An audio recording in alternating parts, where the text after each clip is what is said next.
तर ही स्टोरी आहे एक डिस्ट्रिक्ट लेवलचे जज विरुद्ध इन्कम टॅक्स ऑफिस.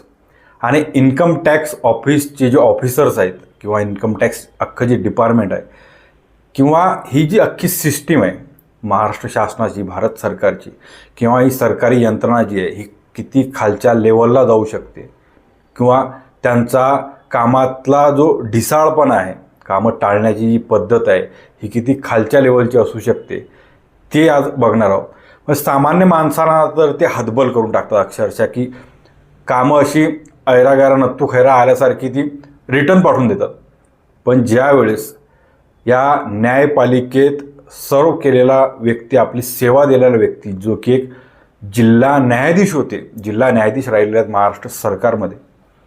आणि एक प्रामाणिक असं व्यक्तिमत्व की ज्यांचं नाव बऱ्याच ठिकाणी